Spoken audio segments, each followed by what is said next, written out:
أعوذ بالله من الشيطان الرجيم. بسم الله الرحمن الرحيم. عما يتساءلون عن النبأ العظيم الذي هم فيه مختلفون كلا سيعلمون ثم كلا سيعلمون ألم نجعل الأرض مهادا والجبال أوتادا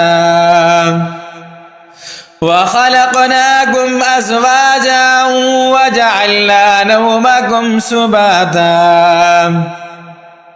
وجعلنا الليل لباسا وجعلنا النهار معاشا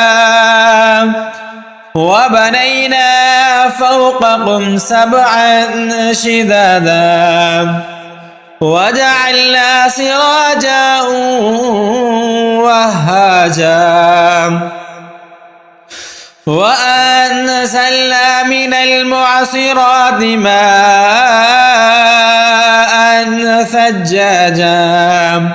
لنخرج به حبا ونباتا وجنات ألفافا إن يوم الفصل كان ميقاتا يوم ينفخ في الصور فتأتون أفواجا وفتحت السماء فكانت أبوابا وسيرت الجبال فكانت سرابا إن جهنم كانت مرصادا للطاغين مآبا لابثين فيها أحقابا لا يذوقون فيها بردا ولا شرابا إلا حميما وغساقا جزاء وفاقا إنهم كانوا لا يرجون حسابا وكذبوا بآياتنا كذابا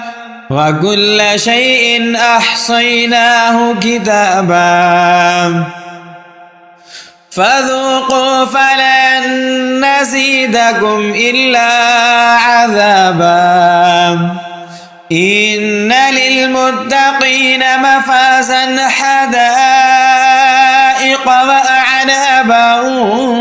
وكواعب أترابا وكأسا دهاقا لا يسمعون فيها لغوا ولا كذابا جزاء من ربك عطاء حسابا رب السماوات والأرض وما بينهما الرحمن لا يملكون منه خطابا يوم يقوم الروح والملائكة صفا لا يتكلمون إلا من أذن له الرحمن وقال صوابا ذلك اليوم الحق فمن شاء اتخذ إلى ربه مآبا إنا أنذرناكم عذابا قريبا يوم ينظر المرء ما قدمت يداه ويقول الكافر ويقول الكافر يا ليتني كنت ترابا.